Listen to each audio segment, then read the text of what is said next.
What would you do if a man walked into a Las Vegas casino carrying a passport that shouldn't even exist? Stay with me because what you're about to learn may surprise you. It wasn't just any passport, it was flawless. A perfect document, crisp and unblemished, belonging to a man who had died 5 years earlier. This was the quiet start of one of the most calculated casino heists in American history. The man stepped through the casino doors just past midnight.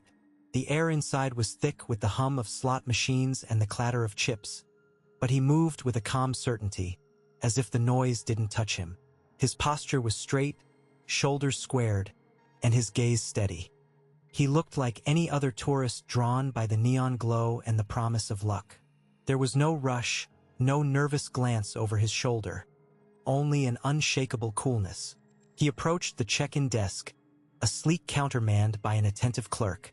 Without hesitation, he placed his hand on the counter and slid the passport forward. The leather cover was flawless, the edges sharp, no sign of wear. The photo inside matched him perfectly. Same sharp jawline, the same dark eyes that scanned the room without revealing a flicker of doubt. The barcode was scanned. The system accepted it instantly.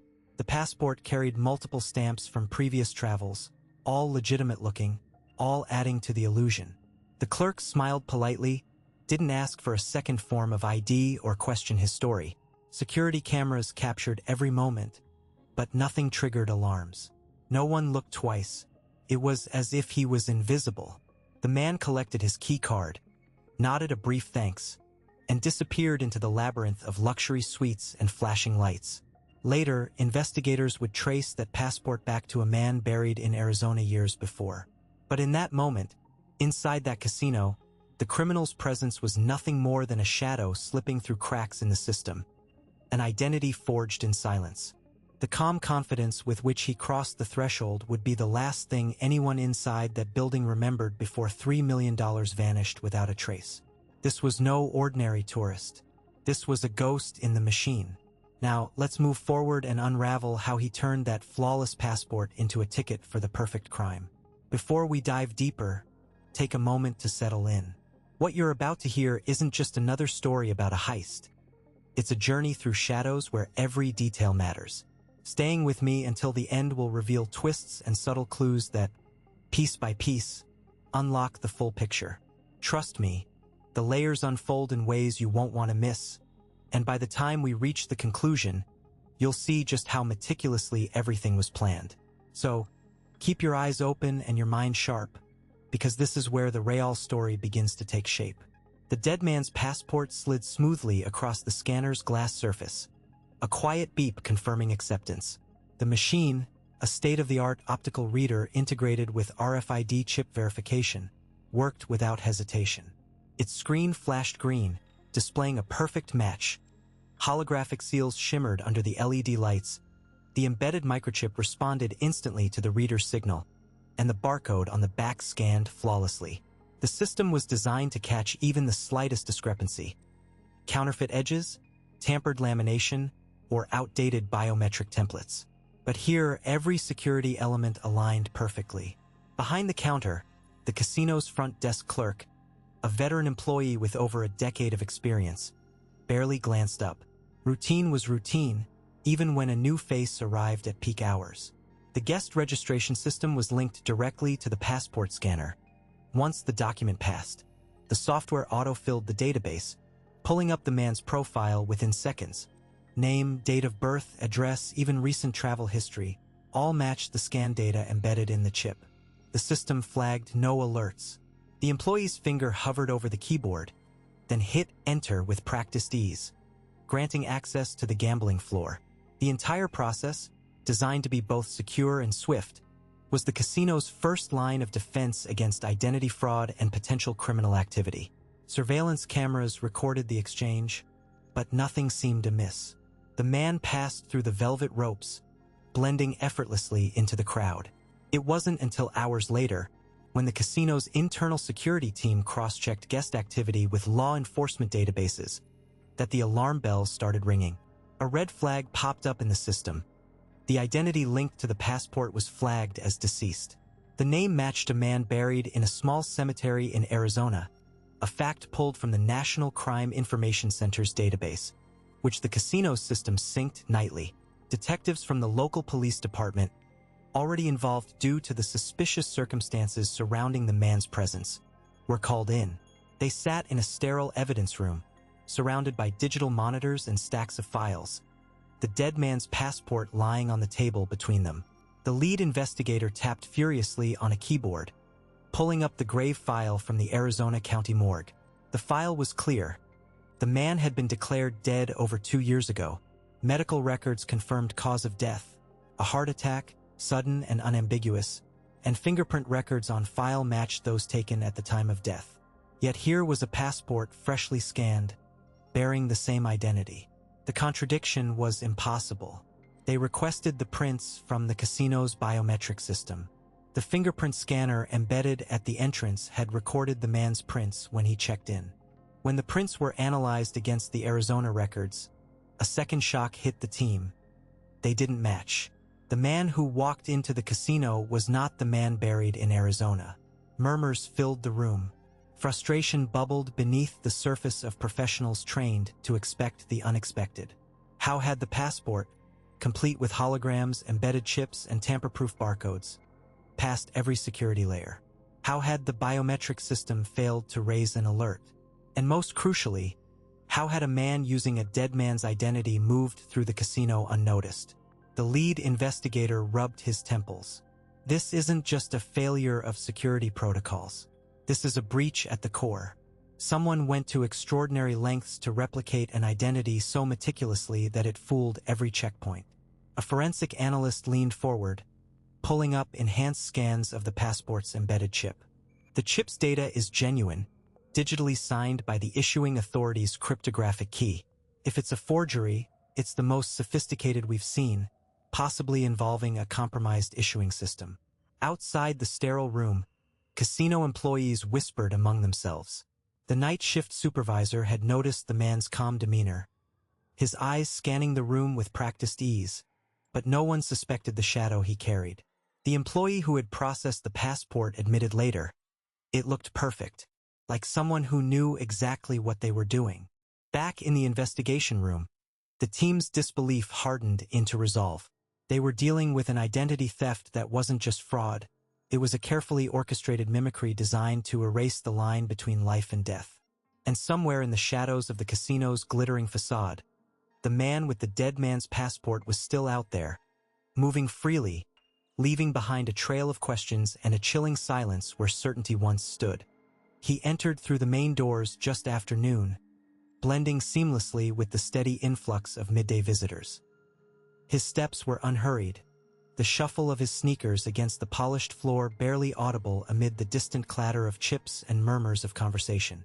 The casino's ambient hum enveloped him, a mix of slot machines, soft jazz from a corner lounge, and the occasional triumphant shout from a winning table. He carried a small backpack slung casually over one shoulder, its worn fabric inconspicuous against the bright, patterned carpet. Moving deeper into the floor, he adjusted the brim of a baseball cap, obscuring his face just enough to avoid direct recognition but not so much as to appear suspicious. His gaze drifted slowly over the dealers, scanning their motions with an almost imperceptible intensity. At a blackjack table near the center, a young dealer tapped chips with practiced rhythm, her fingers flicking cards with fluid grace. He noted the slight hesitation during her chip count, an almost imperceptible pause where her eyes flicked briefly toward the pit boss before confirming a count.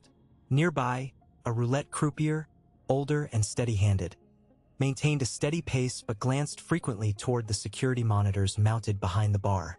The dealer's eyes, the subtle habits of their hands, the way they exchanged glances with supervisors, each detail cataloged with quiet precision. He drifted toward the periphery where the cash cage sat behind a thick bulletproof glass partition. The teller inside, a middle-aged man with a meticulously combed mustache, moved with deliberate care, counting bills slowly, almost ritualistically. The gangster's eyes caught the change in the teller's posture every 30 minutes. The brief pause to adjust his chair, a quick glance at a wristwatch, the arrival of a second clerk bringing a stack of deposit slips. He lingered just long enough to observe the guarded exchange of funds between the two, noting the exact moment when the teller left the cage unattended to retrieve a forgotten document from a nearby office. The brief window lasted less than a minute but was a critical vulnerability. The surveillance room was tucked behind a pair of unmarked doors near the staff elevators. Though he did not enter, his route placed him near enough to catch glimpses of security personnel as they rotated in and out. A stout guard with a buzz cut checked his tablet, scanning the floor feeds with methodical care. Another, younger and leaner, shifted positions every 45 minutes, pacing the perimeter then retreating to the control room. The gangster timed their rotations, noting the brief moments when cameras shifted focus or when blind spots appeared along the less trafficked east corridor. He observed that one camera, mounted near a decorative pillar, had a narrow field of vision that failed to cover the stairwell behind it, a detail easily overlooked by casual visitors but crucial for his assessment. His path wound through the slot machines, where tourists sat entranced by flashing lights and the promise of jackpots. Here, he slowed his pace, watching not just the players but their patterns, the nervous tapping of fingers, the furtive glances over shoulders, the occasional hurried cash exchanges with companions. Most guests were oblivious to the staff's routine breaks, the timing of elevator arrivals, or the subtle shift changes at the bar. Yet he moved carefully, positioning himself at a distance that allowed observation without drawing attention. When a waitress passed by with a tray of drinks, he adjusted his stance, letting his eyes trail the angle of her route, timing the moments when she disappeared behind partitions or into the narrow service corridors. Throughout, his demeanor remained relaxed, almost indifferent. He laughed quietly at a joke from a nearby patron, nodded politely when bumped gently by a passerby, and took occasional sips from a half-full cup of coffee. His watch was checked with casual frequency, a small, unobtrusive gesture that helped anchor his internal timing without betraying intent. Every glance, every step, every pause was calibrated, slow, deliberate, and invisible to all but the most attentive observer. As the afternoon waned, he slipped toward the main entrance again, weaving past clusters of tourists and employees alike. His eyes, sharp and unblinking, caught the subtle rhythm of the casino's pulse, the ebb and flow of security, the choreography of staff, the blind spots hidden beneath layers of routine. Quiet professionalism marked every motion, the tension mounting not in loud confrontation but in the silent accumulation of knowledge. He moved deliberately toward the restricted corridor adjacent to the high-limit gaming area, a passage reserved strictly for authorized personnel and cash transport teams. Timing was critical. He had observed the schedule with precision over weeks, noting that the armored van arrived every Wednesday at 3:15 p.m., accompanied by 2 security guards who performed a standardized routine. The window to act was narrow, but consistent. At exactly 3:12 p.m., he slipped through the service door, which he had previously unlocked using an RFID clone device discreetly concealed in his palm. This device, a result of countless hours spent mapping the security badges and their encryption patterns, allowed him to replicate the electronic key of a senior floor manager whose access logs he had memorized down to the minute. Inside, the corridor was dimly lit, lined with surveillance cameras whose angles he had studied exhaustively. He paused only briefly to align himself in a blind spot, a small triangular zone created by the overlapping fields of 2 cameras, verified by his repeated walkthroughs. Moving swiftly but without haste, he approached the cash handling room where the casino's daily revenue was processed prior to its transfer to the vault. The door to this room was secured by a biometric lock requiring a fingerprint scan and a code. Through the infiltration of the staff's routine, he had acquired a silicone mold of the floor supervisor's fingerprint and, more importantly, the code, a 4-digit number easily guessed from the supervisor's personal calendar dates, a detail he had uncovered during casual conversations. He applied the mold carefully on the scanner. The door clicked open with mechanical softness, and his entry triggered no alarms. Inside, the room contained several locked cash bins, each tagged electronically to report any unauthorized movement. His focus was on the bin marked high stakes, known to hold the largest sums collected from VIP tables. Using a small RFID jammer calibrated to disrupt the short-range signals for exactly 30 seconds, He disabled the electronic tagging momentarily. Within that window, he opened the bin and extracted a series of bundled bills, totaling $3 million in small denominations to avoid suspicion during the next stages. The bundles were placed into a specially designed bag lined with a material that absorbed infrared and radio frequencies, effectively masking the contents from both security scanners and handheld detectors employed by casino floor personnel. This innovation was not new technology but a careful application of materials commonly used in the banking sector, sourced through legitimate channels under the guise of personal security equipment. Next, he exited the cash handling room and retraced his steps toward the service elevator. The elevator's control panel was temporarily overridden using a magnetic strip emulation device, allowing him to access the basement level where the main vault was located. Crucially, he did not enter the vault but instead intercepted the scheduled cash transfer. The transfer process involved a sealed container transported via the service elevator to the vault, where it would be counted and stored.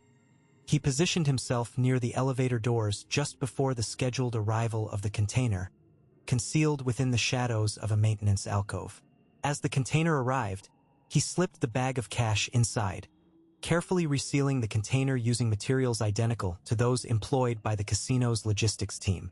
The container seals were designed to flag tampering only if broken entirely, but the minor replacement of contents went undetected due to the precision of his work and his knowledge that the container would not be opened until hours later. The final step involved returning the container promptly to the elevator bay and exiting through the same service door, ensuring no disruption to the visible chain of custody. Throughout the entire process, he maintained absolute silence, his breathing controlled, his movements calibrated to avoid triggering pressure-sensitive floor tiles or motion detectors. The casino's security protocols focused heavily on visible threats, armed intrusion, forced entry, or overt suspicious activity, but his method relied on invisibility within the system's blind spots. By the time the evening crowd thickened and the casino's ambient noise rose to its nightly crescendo, the $3 million had vanished quietly, embedded within the normal flow of operations. No alarm sounded. No cameras caught a glimpse outside of routine footage, and the theft would not be noticed until the next accounting cycle, by which point he would be far beyond reach, leaving behind only the faintest trace of a carefully executed plan that exploited the casino's own rhythms against it. He moved with the ease of someone who belonged, his steps measured and unhurried as he slipped away from the main floor. Rather than taking the obvious exits, he veered toward the staff corridors, narrow, dimly lit passages that wove through the casino's underbelly like veins. The faint hum of distant slot machines and muffled chatter from the gambling halls faded behind him, replaced by the sterile, muted atmosphere of service areas. Here, the lighting was deliberately subdued, designed to conserve energy rather than illuminate every corner, casting long shadows that worked to his advantage.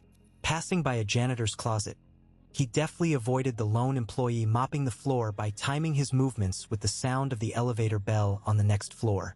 The service elevator itself was a small, utilitarian box, mostly used for staff and deliveries, which meant it attracted little attention. The call button glowed weakly in the low light as he pressed it once, then leaned back casually against the wall, his posture relaxed. The doors closed silently, swallowing him from view just as a security guard's patrol passed by the corridor entrance, oblivious to the quiet departure taking place mere feet away. The elevator ride was brief, descending 2 floors to the basement level where maintenance and emergency exits intersected. He stepped out into a corridor lined with pipes and electrical panels, a labyrinth of infrastructure few ever saw. The passage was narrow and somewhat claustrophobic, but it provided perfect cover.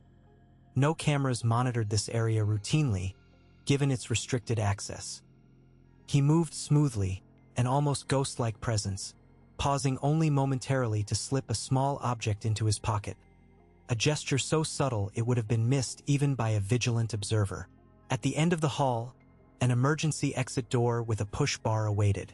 The exit was alarmed, but he had accounted for that, disabling the sensor with a device earlier planted during a previous reconnaissance. The door opened with a soft click, revealing a fire escape stairwell bathed in the gray wash of early morning light filtering through narrow vents. He descended the stairs leisurely, his footsteps echoing faintly but blending with the ambient noise of an awakening city beyond the casino's walls. Outside, he merged effortlessly with a small crowd gathering near the adjacent hotel entrance. The early hour meant most patrons were either inside or just arriving, and the air carried a mix of cold breeze and distant traffic. His demeanor remained calm, unhurried, as if he had nowhere urgent to be, walking alongside others without drawing a second glance. Later, when security reviewed the footage, their efforts to trace him hit frustrating dead ends. The cameras covering the staff corridors were positioned at low angles and poorly maintained. Some lenses smudged or scratched, creating blurry, distorted images. The lighting in these areas was inconsistent, casting half the frame in shadow while overexposing the rest, making facial recognition software struggle to identify any features. Timestamps on the video feeds were slightly out of sync, a quirk from a recent system update that security hadn't yet corrected, leaving gaps that obscured the exact timing of his movements. The service elevator's camera captured nothing but a brief flicker as the doors closed, the lens reflecting the fluorescent ceiling lights in a way that rendered the image nearly unusable. On the basement floor, the few cameras installed suffered from frequent glitches, frame freezes, pixelation, and occasional loss of signal, likely due to moisture exposure or aging equipment. Even where footage existed, his face was often obscured by shadows or angles that caught only the back of his head or a blurred profile. At the emergency exit, no camera was positioned to monitor the door directly, and the nearby hallway cameras were angled too high, focusing on the corridor rather than the doorway itself. The fire escape stairwell was entirely unmonitored, as it was considered an egress route used only in emergencies. The combination of these factors meant that when the footage was pieced together, the image of his departure was fragmented and incomplete, a puzzle with missing pieces. Throughout, his lack of haste was the most unsettling aspect. He moved with the confidence of someone who knew the casino's rhythms intimately, blending into the environment rather than standing out. There was no panic, no sudden rush to escape detection, only a quiet, deliberate exit that left those watching, afterward, with a lingering sense of unease, as if a shadow had slipped through their fingers without leaving a single clear trace behind. The room fell silent as the lead investigator, Harper, keyed in the passport number into the federal database.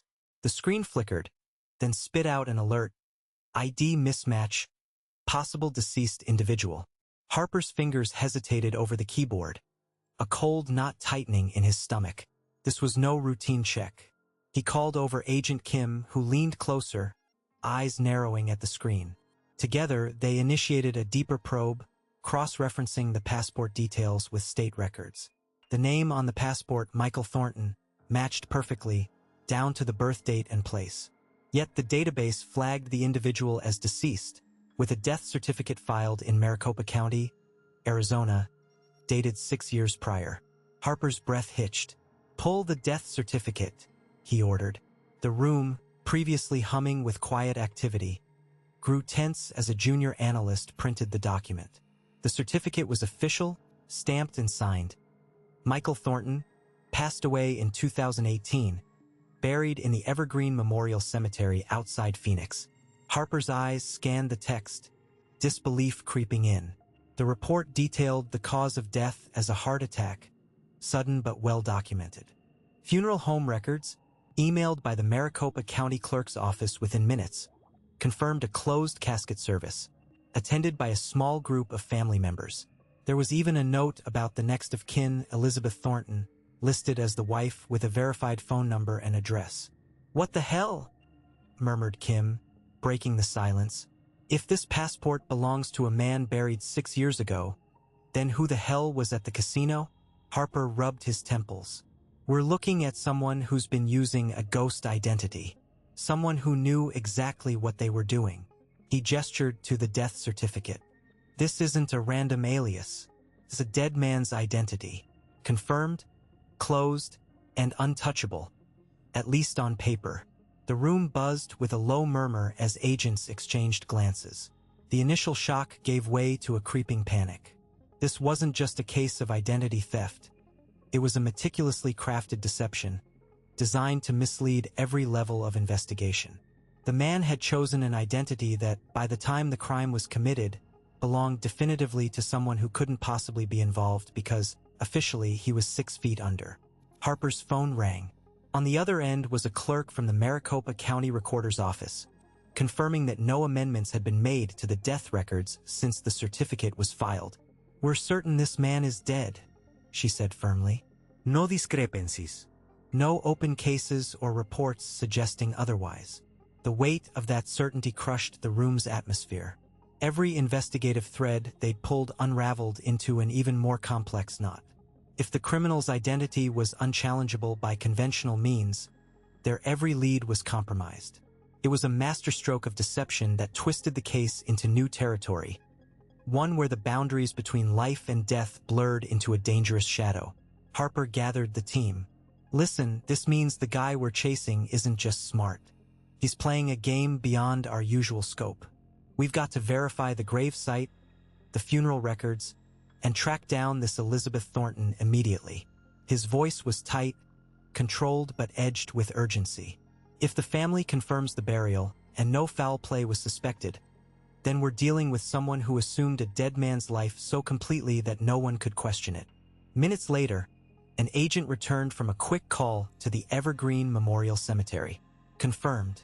Michael Thornton's grave is marked and maintained. There's a headstone, GPS coordinates match the records, and the cemetery confirmed no recent activity other than routine maintenance." Harper exhaled sharply. "So, the criminal's identity is inviolable. We have a ghost in the system, someone who can move invisibly because the identity belongs to a man whose story is closed, sealed, and accepted by every official channel." The room was thick with tension. Someone whispered, "This changes everything." Harper nodded grimly. "It does. We're no longer just chasing a criminal. We're chasing a phantom who manipulated death itself to cover his tracks." Shadow crimes just went to a different level. The team began by meticulously scouring the crime scene again, this time with renewed scrutiny. Every surface, every corner, was dusted for fingerprints using advanced powders and chemical reagents. Yet, the results were as hollow as before. No prints matched any database entries. No smudges indicated a touch that could lead to a name. It was as if the man had wiped away every trace with clinical precision. Moving outward, analysts turned their attention to the city's vast network of digital footprints. Credit card transactions were combed through, pinpointing every purchase within a 100-mile radius of the heist location. The suspect's name, or any alias, did not appear. No attempts to buy fuel, food, clothing, or any other goods were detected. The absence was striking. In a world where commerce is nearly always recorded, the silence was deafening. Simultaneously, telecommunications experts reviewed phone logs. Cell towers were checked for signal pings that might indicate the suspect's movement. Detailed triangulations were run, cross-referencing known devices and suspicious activity spikes. The result was a clean slate. No calls, no texts, no data usage. The man had either left his phone behind or operated with a burner device that never connected to cell towers. Either way, the digital trail was non-existent. Surveillance footage, the city's omnipresent electronic eyes, were next. Hours of video from traffic cameras, building entrances, subway stations, and street corners were examined. Facial recognition software and manual review failed to produce a single confirmed sighting. The man's movements were invisible, as if he had slipped through cracks in the camera coverage or used disguises so effective that even the most sophisticated algorithms could not identify him. Airport security logs were checked for any passenger matching the suspect's description or known aliases. Departure and arrival manifests, customs records, and biometric scans were all reviewed. No matches. The suspect had not left the city by air, at least not under any recognizable identity. Similarly, bus and train station check-ins were scrutinized. Ticket sales records, loyalty program logs, and surveillance footage from these transit hubs yielded nothing. No Purchases, no boarding passes, no capture de images. Hotel registrations across the city and neighboring regions were examined. Front desk logs, key card records, and security footage showed no evidence of the suspect checking in or out. The man clearly had avoided using any services that required formal registration or identification. The investigators even considered unorthodox routes, abandoned buildings, underground tunnels, and service corridors. But these led only to dead ends or vague rumors. The city's infrastructure was vast but well documented, and no unusual activity was reported. Every investigative avenue converged to the same conclusion. The man was a ghost. No fingerprints, no biometric markers, no digital footprints, no transactional evidence. Each potential path dissolved into emptiness. The enormity of the city's surveillance apparatus was rendered irrelevant by his absence from every record. Harper stared at the data streams again, frustration mounting. He moved through all this, through one of the most monitored cities in the world, without leaving a single trace. It's like he was never here. A junior analyst glanced up. It's not just skill, it's something else. He's exploiting a system that assumes presence equals evidence. He's rewriting the rules. The room was silent except for the hum of computers. Each investigator felt the weight of the invisible man's passage, the perfect crime executed by someone who had mastered disappearance. The chase was no longer a matter of finding clues. It was about understanding how a man could vanish entirely, leaving behind a void where his existence should have been recorded. As the investigation deepened, a troubling realization began to take shape among the team. The man they had been chasing was not just a single enigma, but a recurring ghost in the shadows of multiple cases stretching across state lines. Analysts cross-referenced surveillance footage from casinos in other cities and states, only to find strikingly similar patterns of obfuscation. In each instance, surveillance cameras had inexplicably malfunctioned or been repositioned just before he appeared, leaving only fragmented images or none at all. These were not isolated glitches. They were deliberate gaps engineered to erase his presence. Further digging into casino records revealed anomalies that had previously gone unnoticed. Weeks of missing or altered transaction logs, unexplained discrepancies in chip counts, and unaccounted for security blind spots suggested a carefully choreographed dance in the dark. What was more unsettling was the uncanny resemblance between physical descriptions tied to these incidents. Descriptions recycled with minor variations, height adjusted by a mere inch, hair color shifted subtly, hinted at a single individual assuming multiple guises. These were more than coincidences. They were hallmarks of a man who had perfected the art of slipping through cracks in the system. Travel logs added another layer to the mystery. Passport details linked to the suspect were riddled with inconsistencies. Multiple passports issued under different names, each featuring slightly altered dates of birth or place of origin. Some passports bore stamps from countries that did not match the travel itinerary in airline records, while others carried forged visas that inexplicably passed routine inspections. These anomalies suggested the involvement of an elaborate identity forging network or a deep understanding of bureaucratic loopholes. Each identity seemed to be a carefully constructed mask, worn only long enough to facilitate a particular scheme before vanishing into oblivion. Investigators also uncovered patterns of similar scams tied to these aliases. Fraudulent high-stakes gambling wins followed by abrupt disappearances, orchestrated losses designed to manipulate casino credit systems, and unexplained cash flows traced to offshore accounts. None of these cases had been fully solved, dismissed as isolated incidents or attributed to transient criminals who vanished without a trace. Now, viewed through the lens of this broader investigation, they formed a mosaic of a sprawling operation. The man, or rather the entity, that had eluded capture was not just a master illusionist but a sophisticated operator who exploited systemic vulnerabilities on a national scale. What made this revelation particularly chilling was the growing conviction that he might not possess a true identity at all. Each persona, each name, was a fabrication crafted so meticulously that it left no permanent trace. No verifiable birth records, no consistent personal history, no digital footprint that could be definitively tied to his real self.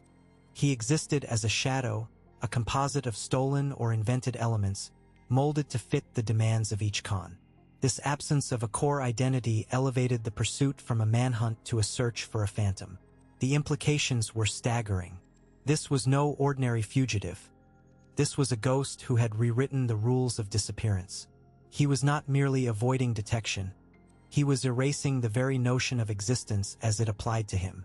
The scale of his operations suggested access to resources and knowledge far beyond the common criminal, possibly aided by a network skilled in identity manipulation and information warfare. His ability to exploit technological blind spots and bureaucratic oversights painted a picture of someone who understood the system's weaknesses intimately. As the team gathered the pieces, the line between myth and reality blurred. The man they sought was not just hiding in plain sight. He had built a labyrinth of false trails so intricate that every avenue seemed to circle back into darkness. The investigation had expanded beyond a single disappearance into a complex web of shadow crimes, each thread woven with calculated precision.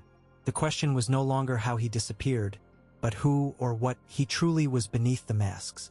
The investigation took a sharp turn when the theory emerged that the gangster's ability to vanish and assume new identities wasn't a solo act but the product of inside help. This notion unsettled the team more than any clue uncovered so far. If true, it meant the criminal was not just a master of disguise but a beneficiary of a hidden infrastructure, one that operated within the very institutions meant to uphold order. Among the theories debated, the possibility of a corrupt passport official quickly rose to the surface. Such an individual, embedded deep within the bureaucracy, could manipulate official records, issue fraudulent documents, or erase entries with a simple keystroke. Investigators considered how this person might have been paid off or coerced, blending into routine workflows while quietly enabling impossible escapes. However, despite exhaustive background checks and surveillance, no clear suspect had yet emerged. The official channels, paradoxically, were both the most logical and the most impenetrable. Another line of thought focused on the presence of an expert forger. This would be someone with unparalleled skill in replicating identification materials, passports, driver's licenses, social security cards, with such precision that even digital verification systems might be fooled. Forgers of this caliber are rare but not unheard of, often tied to underground markets where identity documents are currency. Yet, the sophistication of the gangster's new personas suggested more than just paper fakery. There were digital footprints altered, biometric data masked or replaced. The involvement of a forger alone couldn't explain the seamless transition from one life to another. More ominous was the theory that a criminal syndicate specializing in identity manipulation was at work. Such syndicates operate internationally, meticulously crafting networks that facilitate identity theft, document forgery, and digital data breaches. Their reach could extend into shadow economies and corrupt officials alike, creating a multilayered system where identities are bought, sold, and traded like commodities. If the gangster had access to such a syndicate, it would explain the scale and speed of his transformations. This theory, however, raised alarms about an organized enterprise far beyond a single heist, one that could undermine national security and law enforcement efforts. Finally, the team considered the possibility of someone with direct access to identity management systems, whether government-run databases or private contractors who maintain and secure personal data. An insider with the right clearance could alter records at the source, effectively rewriting a person's history. This would be the most dangerous of all scenarios, as it suggested a breach not just of data but of trust at the highest levels. The sheer scope of such a breach could allow countless criminals to vanish or reinvent themselves, complicating investigations for years to come. These competing theories did not sit comfortably with the authorities. Each pointed to a systemic vulnerability that went beyond the immediate case. The fear grew that the gangster was not merely a fugitive but a symptom of a deeper rot within the infrastructure of identity itself. The investigation, initially focused on one man, now confronted the daunting possibility that a shadow network existed silent, invisible, and capable of eluding detection by exploiting the very systems designed to prevent such crimes. The tension was palpable. If the team failed to uncover the nature and extent of this hidden support, the gangster's escape would be just the beginning. Law enforcement agencies braced for the possibility that many others, armed with similarly impossible identities, were already embedded within society. The line between legitimate and fabricated existence blurred dangerously, threatening to unravel the fabric of trust and security. Despite the mounting pressure, the trail remained elusive. Every lead related to internal corruption or criminal syndicates ended in dead ends or carefully constructed alibis. The more the team dug, the more it became clear that they were dealing with a sophisticated apparatus, one that had learned how to operate in the shadows of bureaucracies and data vaults alike. The case was no longer a pursuit of a single man, but a painful confrontation with an organized, invisible system that could reshape the landscape of crime for years to come. The investigation ground to a halt, leaving behind a cavernous void where answers should have been. The files, once thick with leads and witness statements, now sat untouched, dust gathering over reports marked with red stamps and cryptic notes. A single case number remained open, a silent testament to a pursuit that slipped through the fingers of justice. Months turned into years, and the trail grew colder, but the shadow of the gangster never vanished. Authorities exchanged cautious glances when the topic arose, their voices dropping to murmurs. The man they sought had slipped away so completely that even his name felt like a ghost. The theory that he assumed multiple new identities was no longer speculation, it was a grim certainty. Somewhere, behind a fresh face and an untraceable past, the same mind that orchestrated the heist was still alive, moving with calculated care. The fear was palpable. He wasn't a relic of a closed chapter, but a living, breathing threat, potentially plotting his next move under the guise of another man's life. The silence that followed the shutdown of the case was not one of peace. It was heavy and unsettling, like the stillness before a storm. Shadows lengthened in empty interrogation rooms, and screens that once flickered with activity now stood dark. For every lead that fizzled out, a lingering question remained. What had been missed? What was hidden in the spaces between the reports? The bureaucratic walls that once seemed impenetrable now felt like a labyrinth designed to conceal, protect, and perpetuate the criminal's reach. This unresolved chapter refuses to close. It serves as a chilling reminder that some crimes do not end with arrests or court verdicts. Instead, they morph, adapt, and persist in the shadows of new cities, behind new names, and through new faces. The gangster, a phantom of meticulous design, remains a step ahead, an enigma whose true story is still being written. If you have any information that could shed light on this mystery, no matter how small, now is the time to speak up. The shadows grow longer with every unanswered question. Help bring this elusive figure into the light. Contact your local authorities or submit tips through official channels. The story isn't over. Your voice could be the key to finally breaking the silence.